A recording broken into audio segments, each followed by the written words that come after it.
Yudhisthira replied with affection, "You are not just an uncle to the twins, but to all of us. We see you as our protector, and it is generous of you to come to us before the war to help us." Salya, feeling guilt weigh heavily on him, stood speechless, unsure of how to respond. He had always prided himself on his strength, but in that moment, standing before Yudhisthira, he felt small and guilty for betraying their trust. Gathering his courage, Salya finally said, "Noble nephew, I must confess something to you. During my journey here, Duryodhana trapped me with his hospitality, and I foolishly promised to fight on his side." He then described in detail the grand receptions that Duryodhana had arranged, which had led to his promise.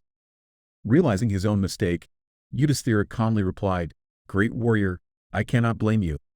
Duryodhana has cleverly taken advantage of your kind nature.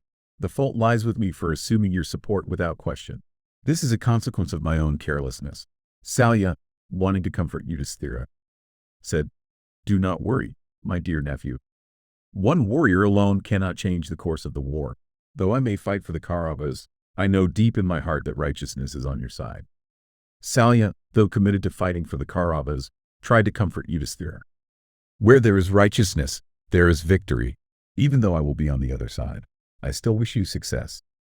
Dhritarashtra may be blind, but Duryodhana is even blinder. He can't see the inevitable. He is digging his own grave. I've come to offer my support and cheer you up."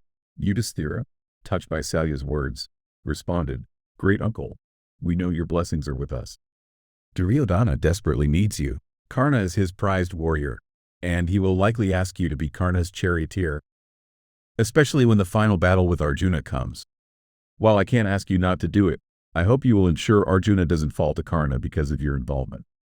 Salya saw this as an opportunity to reconcile fully with his nephews. "I doubt Duryodhana will ask me to drive the chariot of a charioteer's son. But even if he does, and even if I accept, I promise you, Arjuna will not die at Karna's hands while I'm his charioteer. Your fears are unfounded. Why do you think this boastful Karna is superior to Arjuna?" Yudhisthira, filled with relief, bowed at Salya's feet and said, "Our beloved uncle has just saved Arjuna. The greatest warriors on the Kaurava side, Bhisma, Drona, you, and Karna, will not harm us. Bhisma may kill many of our soldiers but will never harm his grandsons. Drona might try to capture me but will not kill me. You, dear uncle, will never harm us, even if we fought you. Karna, however, has vowed to kill Arjuna. But now that you've promised to protect him, you've become the key to our victory. Still, if Duryodhana requests you to drive Karna's chariot, I ask that you accept it, for our sake." Salya reassured Yudhisthira, "Do not worry, noble nephew. Karna is arrogant and always boasting. I won't tolerate his arrogance. I will break his spirit, and when he is demoralized, Arjuna will easily defeat him. You can trust my promise." Relieved and at peace, Yudhisthira responded, "Now I can sleep in peace." The uncle and his nephew spent the rest of their time together happily, celebrating their reconciliation.